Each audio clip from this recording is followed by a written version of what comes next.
Hello friends, welcome to our channel physics where. तो इस lecture में पढ़ेंगे कंट्रासेप्टिव मेथड। तो स्टार्ट करते हैं। तो कौन कौन से होते हैं कंट्रासेप्टिव मेथड्स को ध्यान से सुनो आप। Natural method, barrier method, oral pills, injection implant, intrauterine device, vasectomy, tubectomy. तो हर चीज डिफरेंट टाइप के कंट्रासेप्टिव मेथड को इस लेक्चर में डिस्कस करेंगे। सबसे पहले बात करते हैं कि कंट्रासेप्टिव मेथड कौन कौन से इसके फीचर्स होने चाहिए। ठीक है, सबसे पहले देखो कैसे होना चाहिए, ये यूजर फ्रेंडली होना चाहिए।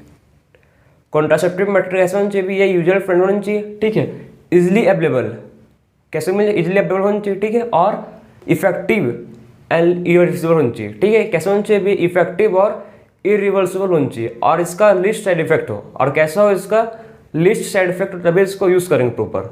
बात समझे।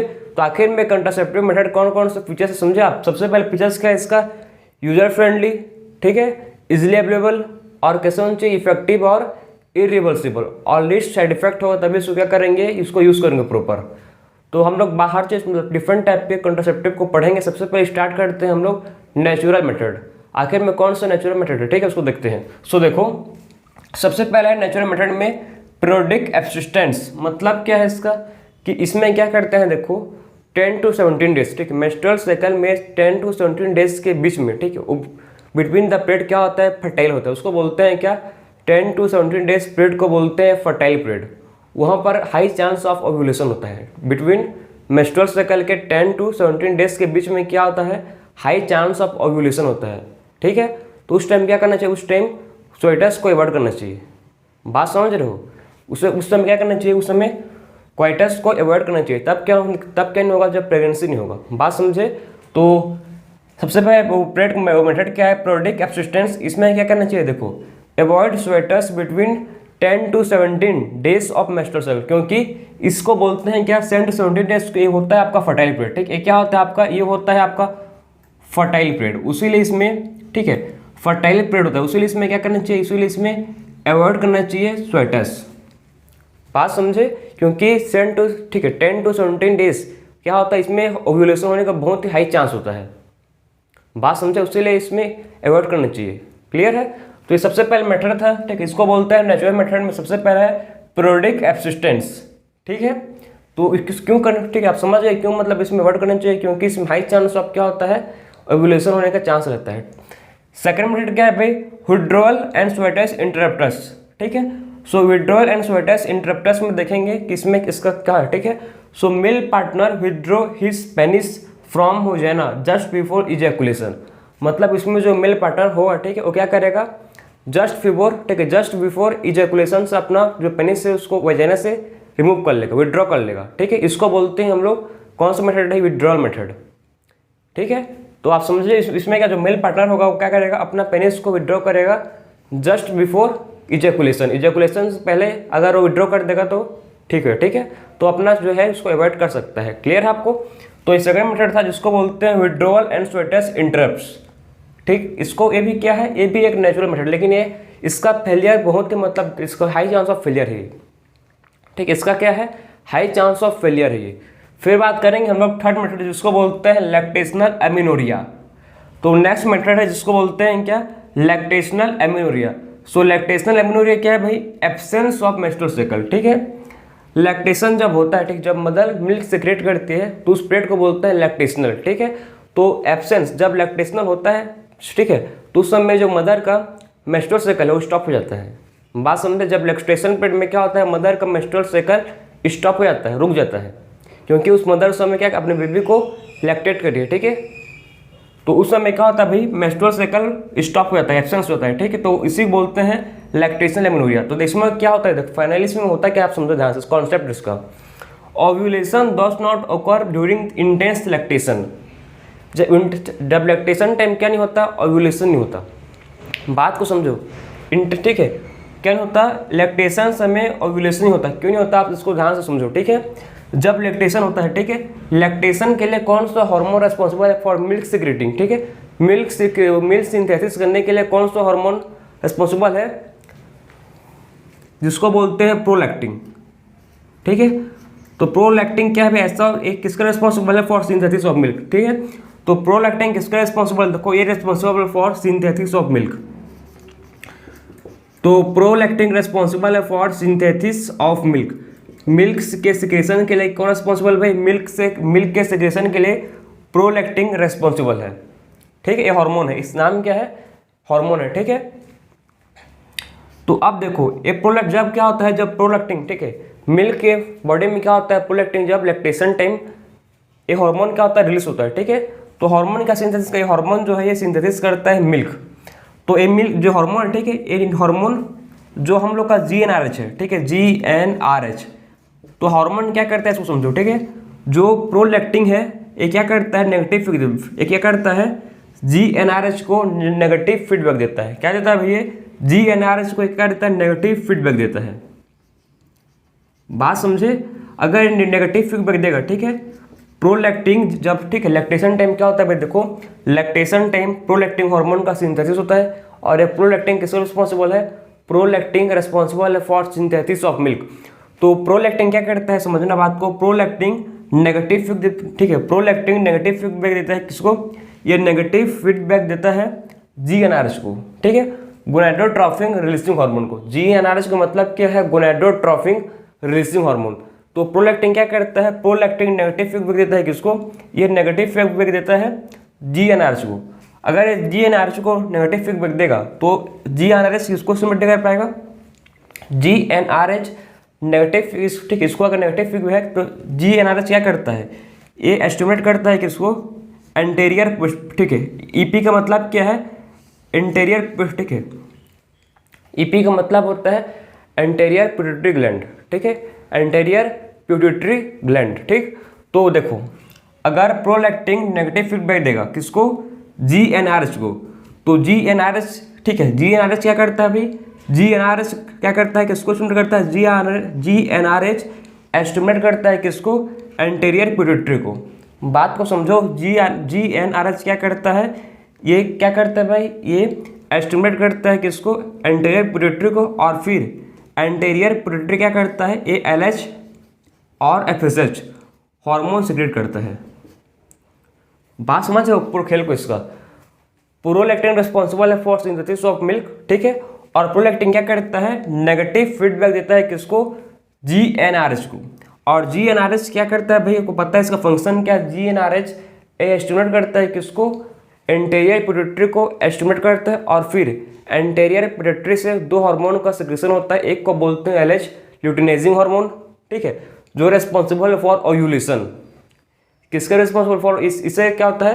Luteinizing hormone responsible for ovulation, ठीक है, और FSH responsible for follicular growth. मतलब अगर नेगेटिव फीडबैक आएगा तो दोनों हार्मोन LH एंड FSH दोनों क्या नहीं होंगे? नहीं बनेंगे। अगर दोनों नहीं बनेंगे तो क्या नहीं होगा? इससे मेंस्ट्रुअल साइकिल स्टॉप हो जाएगा। इससे क्या होगा भाई? इससे जो मेंस्ट्रुअल साइकिल है, ठीक है, अगर दोनों हार्मोन LH एंड FSH का सिक्रेशन नहीं हुआ तो क्या होगा इसमें? इससे मतलब जो मेंस्ट्रुअल साइकिल है, ठीक है, तो मेंस्ट्रुअल साइकिल स्टॉप हो जाएगा, तो नो मेंस्ट्रुअल साइकिल। अगर मेंस्ट्रुअल साइकिल ही नहीं होगा तो ओव्यूलेशन कहाँ का होगा? बात समझे? तो ये था आपका पूरा मतलब फंडा के आखिर में क्या, कैसे, मतलब क्यों, ठीक है, जब लैक्टेशन समय क्यों मतलब मेंस्ट्रुअल साइकिल ऑकर नहीं होता। बात समझे? क्योंकि नेगेटिव फीडबैक भी जाता है किसको? नेगेटिव फीडबैक जाता है GnRH को। फिर GnRH क्या करता है फिर उसको, ठीक है, LH और FSH सिक्रेशन नहीं करता। अगर GnRH पर नेगेटिव फीडबैक आएगा, ठीक है, तो वहाँ से क्या सिक्रेशन नहीं होगा? वहाँ से FSH और LH का सिक्रेशन नहीं होगा, जिससे आपका मेंस्ट्रुअल साइकिल रुक जाएगा। तो ये था आपका लैक्टेशनल एमेनोरिया। तो हम लोग ने बात किया सबसे पहले हम लोग नेचुरल मेथड, ठीक है, नेचुरल मेथड में सबसे पहले बात की हम लोग पीरियोडिक एब्सिस्टेंस, ठीक है, जिसमें हम क्या कर सकते हो आप? जिसमें आप 10 to 17 डेज क्या कर सकते हो? ओव्यूलेशन, ठीक, उसमें अवॉइड कर सकते हो सोटेस, क्योंकि उसमें हाई चांस होता है ओव्यूलेशन का। ठीक, सेकेंड मेथड है कि मेल पार्टनर क्या करे, ठीक, अपना पेनिस को रिमूव करे कि कहाँ से? वजाइना से, जस्ट बिफोर इजैकुलेशन। ठीक है, तो ये भी क्या है? Natural method. और थर्ड क्या है आपका? Lactational amenorrhoea. तो ये था आपका मतलब नेचुरल मेथड। अब बात करेंगे सेकंड टाइप ऑफ मेथड, जिसको बोलते हैं बैरियर मेथड। तो इसको नोट कर लो, फिर बात करेंगे अब barrier method. Next method barrier method. So इसमें पढ़ेंगे हम लोग कॉन्डम के बारे में। सो देखो, जो होते हैं कॉन्डम किसके लिए होते हैं? For both male and female, ठीक है, दोनों के लिए होता है, फॉर मेल एंड फीमेल का दोनों के लिए ये होते हैं। किस चीज़ से बना हुआ था भैया? Made up of thin rubber and latex sheath, ठीक है, थिन रबर और लेटेक्स शीथ से जो कॉन्डम ये बना हुआ रहता है। अब बात करेंगे, देखो कि जो ये डायफ्रागम है, सर्वाइकल कैप एंड वॉल्स, ठीक है। Diaphragm, cervical cap and walls किसके लिए होते हैं? Only for female. ये किसके लिए होते हैं? अवेलेबल फॉर फीमेल के लिए ही होते हैं, ठीक है। ये दे आर रीयूजेबल, मतलब इसको फिर से आप क्या कर सकते हो? यूज कर सकते हो, इसलिए इसको बोलते हैं क्या? They are reusable. Inserted into female reproductive tract, इसको कहाँ करते हैं? इंसर्ट करते हैं इनटू फीमेल रिप्रोडक्टिव ट्रैक में, ठीक है। ओनली फॉर फीमेल, किसके लिए होते हैं भाई ये?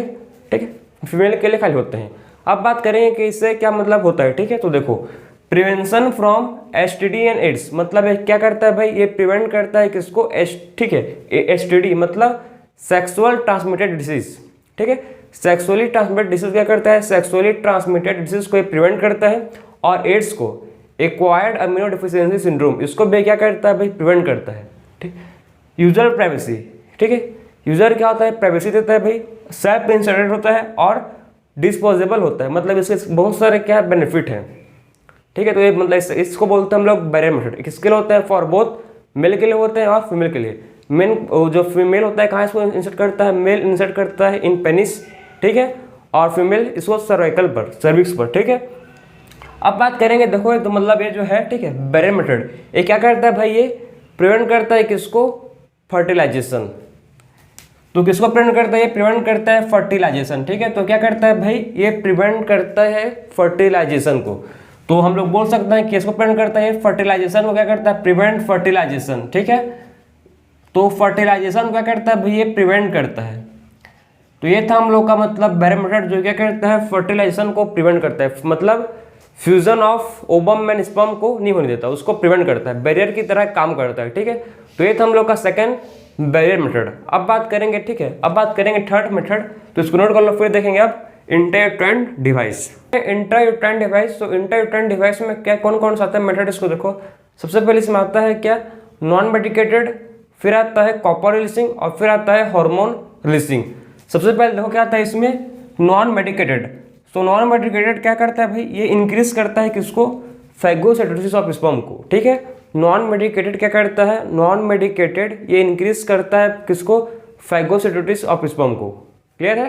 किसको इंक्रीज करता है? फैगोसाइटोसिस ऑफ स्पर्म को नॉन मेडिकेटेड इंक्रीज करता है। इसका बेस्ट एग्जांपल जो आपके स्टार्टिंग मेंशन है, जिसको बोलते हैं लिप्स लूफ। लिप्स लूफ, ठीक, इसका बेस्ट एग्जांपल है जिसको बोलते हैं लिप्स लूफ, ठीक, जो आपके सेटिंग मेंशन है, इसका एग्जांपल मोस्ट इंपॉर्टेंट है, ठीक है। तो आप समझो कि इंट्रायूटेराइन डिवाइस का सबसे पहला पढ़ रहे हैं हम लोग क्या? Non medicated. नॉन मेडिकेटेड करता है क्या भाई? इंक्रीज करता है किसको?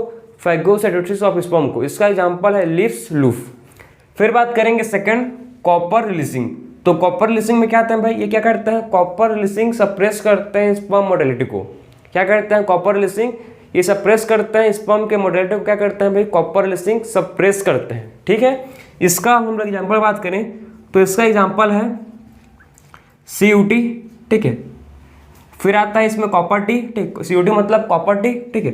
कॉपर 7 भी होता है। फिर इसमें होता है क्या भाई? इसमें होता है मल्टी लोडेड 375। इसमें एक और एग्जाम्पल है मल्टी लोड 375। ये जो इंट्रायूटेराइन डिवाइस है बहुत इंपॉर्टेंट है, ये एग्जाम में आपको क्वेश्चन बिल्कुल आपको मिल जाएगा, ठीक, बहुत इंपॉर्टेंट है ये, ठीक है।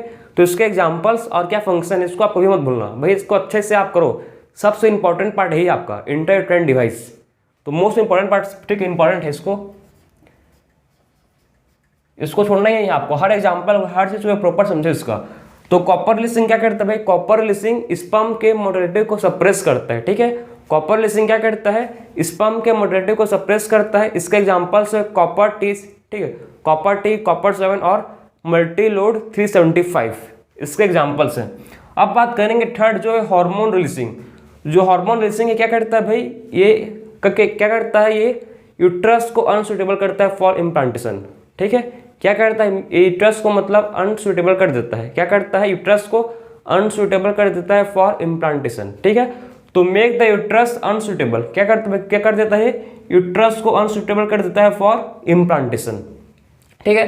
तो हार्मोन क्या करते हैं भाई? यूट्रस को अनसुटेबल करते हैं किसके लिए? फॉर इम्प्लांटेशन के लिए। इसका एग्जांपल अगर बात करें तो इसका एग्जांपल क्या होगा? इसका एग्जांपल आता है प्रोजेस्टासेट, ठीक है, और इसका आता है LNG-20। फिर एक क्या आता है? एक और एग्जांपल है LNG-20।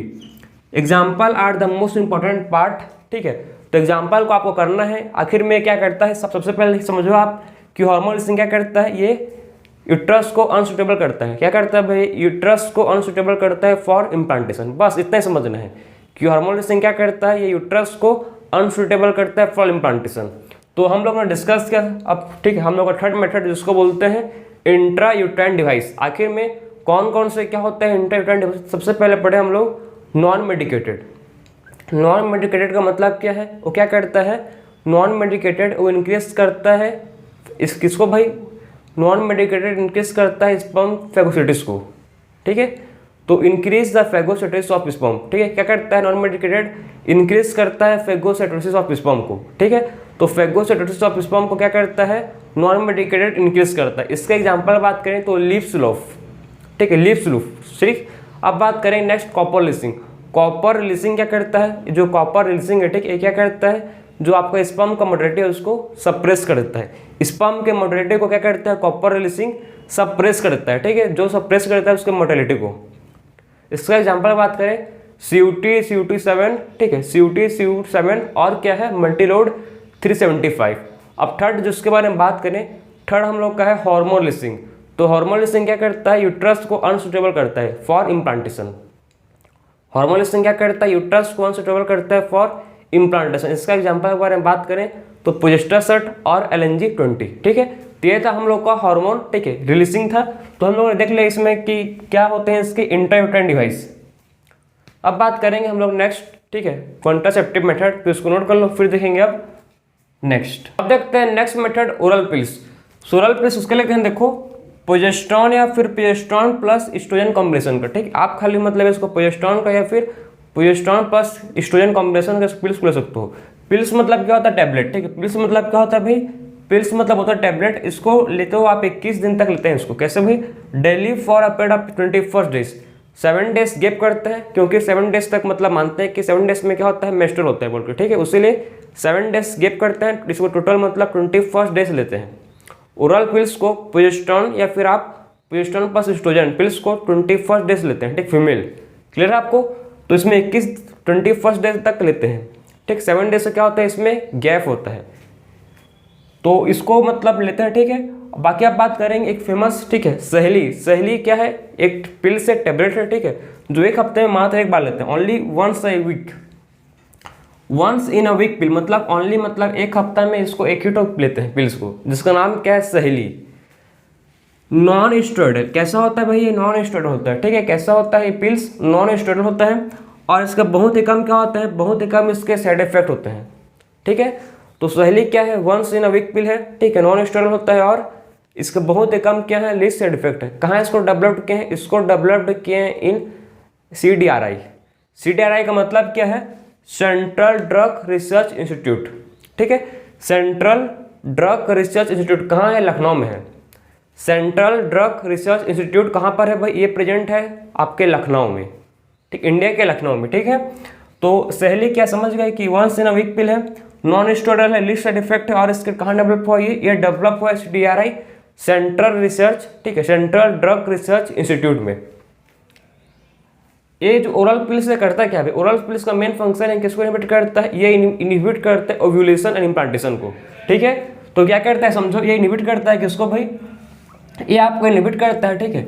ओरल पिल्स क्या करता है, इनहिबिट करता है। तो इनहिबिट करता है किसको, ये इनहिबिट करता है इम्प्लांटेशन एंड ओव्यूलेशन को। बात समझे, इम्प्लांटेशन एंड ओव्यूलेशन क्या करता है, इम्प्लांटेशन एंड ओव्यूलेशन को ये इनहिबिट करता है, ठीक है। तो ये प्रिवेंट करता है बोल सकते हो इम्प्लांटेशन एंड ओव्यूलेशन को। तो ये था आपका ओरल पिल्स का फंक्शन, समझे आप कि ओरल पिल्स किसका होता है, एस्ट्रोजन, ठीक है, प्रोजेस्टेरोन प्लस प्रोजेस्टेरोन या फिर एस्ट्रोजन, ठीक है। वैसे ही सेम बात करें इसको आप मतलब ही सेम, ठीक है, ठीक है, प्रोजेस्टेरोन या फिर, ठीक है, प्रोजेस्टेरोन प्लस एस्ट्रोजन कॉम्बिनेशन, ठीक है। तो मतलब वही चीज़ आप प्रोजेस्टेरोन ले सकते हो या फिर प्रोजेस्टेरोन प्लस एस्ट्रोजन कॉम्बिनेशन। बात समझे, आप खाली प्रोजेस्टेरोन भी ले सकते हो या कैसे ले सकते हो, वही चीज़ को मतलब प्रोजेस्टेरोन या फिर एस्ट्रोजन कॉम्बिनेशन को आप इंजेक्शन के फॉर्म में ले सकते हो, ठीक है। इसको आप ओरल फॉर्म में लिए हो तो इसको मतलब आप क्या कैसे ले सकते हो, इसको आप इंजेक्शन के फॉर्म में ले सकते हो, वही चीज़ है, ठीक है। उसे वही मतलब वही प्रोजेस्टेरोन है, वही प्रोजेस्टेरोन प्लस एस्ट्रोजन है, मतलब उसको आप ओरल स्पेस के, ठीक, ओरल से नाम ले सकते हो, ठीक है, टेबलेट के फॉर्म में, या फिर उसको आप इंजेक्शन के फॉर्म में ले सकते हो, इंजेक्शन के फॉर्म में ले सकते हो, या फिर उसको इम्प्लांट, ठीक, अंडर द स्किन। इम्प्लांट कहाँ करते हैं? अंडर द स्किन, उसको क्या करते हैं? पर उसको इम्प्लांट करते हैं, ठीक है। तो आप इंजेक्शन में ले सकते हो, इंजेक्शन फॉर्म में, वही सेम चीज़ है। प्रोजेस्टेरॉन प्लस एस्ट्रोजन कॉम्बिनेशन है। बाकी इम्प्लांट करोगे, ठीक है, इम्प्लांट कहाँ करोगे भाई? इम्प्लांट करोगे अंडर द स्किन, ठीक है, अंडर द स्किन। तो इसको इम्प्लांट भी कहाँ करोगे? अंडर द स्किन, ठीक है, वही उसी चीज़ है भाई, ठीक है। अगर देखो, अगर मतलब कोई केस आ गया, ठीक, कोई केस हो जाता है जैसे कि रेप तो हो जाता है, ठीक है, तो उस समय क्या करते हैं? उस समय 72 आवर्स ऑफ स्वेटस क्या होता है, ठीक है, स्वेटस के 72 घंटे तक क्या होता है? वेरी इफेक्टिव काम करता है। जो पिल्स है, जो इंजेक्शन फॉर्म है, जो ओरल पिल्स है, ठीक है, इम्प्लांट है, सब क्या करता है? 72 आवर्स तक बहुत ही इफेक्टिव काम होता है इसका। अगर आप मतलब स्वेटस हो गया, ठीक है, तो आपने मतलब 72 आवर्स के अंदर पिल्स ले लिया या कोई भी आपने इंजेक्शन ले लिया, ठीक है, तो वेरी इफेक्टिव काम करता है, उसको आपका प्रिवेंट कर देगा, ठीक है। एक इसको एवॉइड कर देगा, ये अवॉइड कर देगा प्रेगनेंसी को, ठीक है। तो ये अवॉइड कर देगा किसको भाई? ये अवॉइड कर देगा प्रेगनेंसी को। क्या कर देगा भाई? ये अवॉइड कर देगा। अगर आपने 72 आवर्स ऑफ स्वेटस के पहले लिया तो 72 घंटे पहले लिया तो, ठीक है, तो क्या करता है? ये अवॉइड करता है प्रेगनेंसी को, ठीक। इसको बोलते हैं इमरजेंसी कॉन्ट्रासेप्टिव, क्योंकि मतलब ये 72 आवर्स तक बहुत ही इफेक्टिव, वेरी इफेक्टिव काम करता है, उसे इसको बोलते हैं इमरजेंसी कॉन्ट्रासेप्टिव, ठीक है। और कोई से भी मतलब चाहना, कोई सा भी केस हो गया, बाई चांस हो गया, ठीक है, बाई रेप्स भी बहुत होते हैं, तो ऐसे में क्या करते हैं? इसको लेते हैं, ठीक है, जो वेरी इफेक्टिव काम करता है। तो हम लोग ने बात किया अभी सबसे पहले इस, ठीक है, ओरल पिल्स आपने देखो, चाहे आप प्रोजेस्टेरॉन लो, चाहे आप प्रोजेस्टेरॉन प्लस एस्ट्रोजन लो, ठीक है, दोनों में से आप मतलब इसको ओरल पिल्स के, इसको टेबलेट फॉर्म में ले सकते हो, या फिर इसको इंजेक्शन फॉर्म में ले सकते हो, या फिर इसको इम्प्लांट कर सकते हो, कहाँ? Under the skin. इसको तीनों फॉर्म में, ठीक है, इसको एक ही चीज़ को आप 3 फॉर्म में इसको ले सकते हो, वही चीज़ है प्रोजेस्टेरॉन या फिर प्रोजेस्टेरॉन प्लस एस्ट्रोजन कॉम्बिनेशन, ठीक, इसको आप तीनों फॉर्म में ले सकते हो, ठीक है। फेमस पिल्स का नाम एक है सहेली, जो डेवलप हुआ है CDRI में, ठीक है, जो वंस इन वीक पिल है, उसको बहुत ही कम क्या है? लीस्ट साइड इफेक्ट है और नॉन स्टेरॉइडल है। तो ये था हम लोग का पिल्स, इंजेक्शन एंड इम्प्लांट। अब देखेंगे लास्ट जो हम लोग का बचा है, जिसको बोलते हैं सर्जिकल मेथड, ठीक है। तो अब लास्ट क्या देखेंगे? देखो, लास्ट हम लोग को जो बचा है जिसको बोलते हैं सर्जिकल मेथड। तो सर्जिकल मेथड क्या होता है उसको डिस्कस कर लेते हैं, ठीक है। तो देखो, अब लास्ट जो बचा है जिसको बोलते हैं सर्जिकल मेथड। तो देखो भाई, सर्जिकल मेथड, ठीक है। तो सर्जिकल मेथड जो है, तो सर्जिकल मेथड में बात करेंगे, इसमें 2 टाइप के मेथड होते हैं, ठीक है। सर्जिकल मेथड में क्या होता है? 2 टाइप के मेथड, एक होता है वेसेक्टोमी और एक होता है ट्यूबेक्टोमी, ठीक। एक होता है क्या? वेसेक्टोमी, और दूसरा होता है जिसको बोलते हैं ट्यूबेक्टोमी। तो ट्यूबेक्टोमी क्या होता है उसको देखेंगे, ट्यूबेक्टोमी, ठीक है। फिर बात करेंगे वेसेक्टोमी क्या होता है, वेसेक्टोमी, उसको देखेंगे, ठीक है। सबसे पहले बात करेंगे आखिर में कि ट्यूबेक्टोमी क्या होता है, उसके बाद बात करेंगे क्या कि आखिर में ट्यूबेक्टोमी क्या होता है। बात समझे? Vasectomy and tubectomy. सो देखो, वेसेक्टोमी एंड ट्यूबेक्टोमी बात करेंगे कैसे होता है। तो देखो, इसको ट्यूबेक्टोमी का मतलब क्या है? ट्यूबेक्टोमी का मतलब है कि इसमें स्मॉल पार्ट ऑफ किसको भाई? Small part of fallopian tube को रिमूव करते हैं, ठीक है। तो ट्यूबेक्टोमी का मतलब क्या है? इसमें देखो, ट्यूब कहाँ होता है? फैलोपियन ट्यूब, ठीक। तो इसमें क्या करते हैं? स्मॉल पार्ट ऑफ किसको भाई? फैलोपियन ट्यूब को, ठीक है। तो इसमें क्या करता है? Small part of fallopian tube is removed. बात समझे? इसमें क्या करता है? Small part of fallopian tube को रिमूव करते हैं एंड टाइड अप करते हैं, फिर उसके बाद उसको जोड़ देते हैं, ठीक है। तो इसमें क्या करते हैं समझे? ट्यूबेक्टोमी का मतलब है कि इसमें स्मॉल पार्ट ऑफ, ठीक, small part of fallopian tube को कट के रिमूव कर देंगे, ठीक, और उसको फिर से टाइड अप कर देंगे। ट्यूबेक्टोमी में क्या करते हैं? इसमें small part of vast defence, इसमें क्या करते हैं? देखो, small part of vast defence को रिमूव करते हैं, ठीक है। तो small part of vast defence,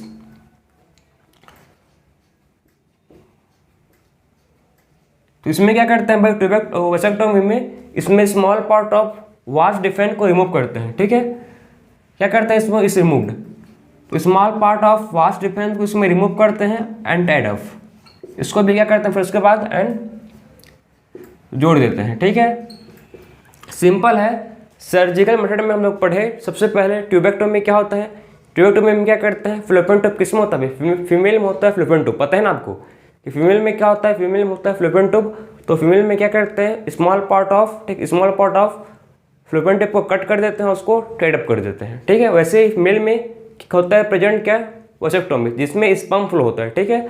तो वसेक्टोमी में क्या करते हैं, small part of vast defence को कट के टाइड अप कर देते हैं, ठीक। जैसे कि समझो एक और ट्यूब है, ठीक है, ट्यूब को है, तो इस ट्यूब को क्या करेंगे भाई, इस ट्यूब को कट कर देंगे, यहाँ से इसको कट कर देंगे, ठीक है। यहाँ से क्या करेंगे, ट्यूब को देखो कुछ सब ट्यूब है, एक हो सकता है आपका, ठीक, एक हो सकता है फ्लोपियन ट्यूब हो सकता है, या फिर हो सकता है वास्ट डिफेंस, इसको मतलब यहाँ से कट कर देंगे, ठीक। यहाँ से क्या करेंगे, इसको यहाँ से इसको कट करेंगे और इसके बाद इसको क्या करेंगे, कट करने के बाद इसको यहीं से बांध देंगे। बात समझे। तो इसी को बोलते हैं सर्जिकल मेथड, कि बहुत ही सिंपल है, खाली 10-20 मिनट काम है, ठीक है। तो इसमें क्या है, इसमें देखो अगर इसमें एक, इसको बोलते हैं परमानेंट मेथड, ठीक है। सर्जिकल मेथड क्या है, surgical method is a permanent method, इसको बोलते हैं कि सर्जिकल मेथड परमानेंट होता है।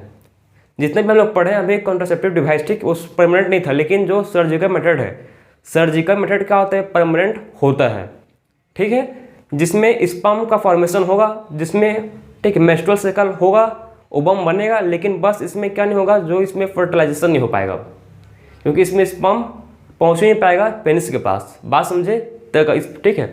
उसीलिए मतलब इस बोलते हैं कि क्या परमानेंट मेथड है, इसमें सब चीज़ होगा, ठीक। इसमें स्पर्म भी बनेगा मेल में, फीमेल में मेंस्ट्रुअल साइकिल भी होगा, ओव्यूलेशन भी होगा, बस इसमें क्या नहीं होगा भाई, फर्टिलाइजेशन नहीं होगा, क्योंकि आपने क्या कर दिया, जहाँ पर स्पर्म फ्लो होता है उस पार्ट को कट कर दिया, जहाँ से ओवम फ्लो होता है वहाँ सब पार्ट को रिमूव कर दिया आप, कट करके, ठीक, कट टाइड अप कर दिया। इसीलिए इसको बोलते हैं सर्जिकल मेथड को, क्या है, सर्जिकल मेथड को बोलते हैं परमानेंट मेथड। तो हम लोगों ने इस लेक्चर में डिस्कस किया डिफरेंट टाइप्स के कॉन्ट्रासेप्टिव मेथड, ठीक है। हर डिफरेंट टाइप्स के, हर डिफरेंट कॉन्ट्रासेप्टिव मेथड को डिस्प्ले किया one by one. Natural method, barrier method, intrauterine device, oral pills, injection, implant, उसके बाद लास्ट देखिए हम लोग सर्जिकल मेथड।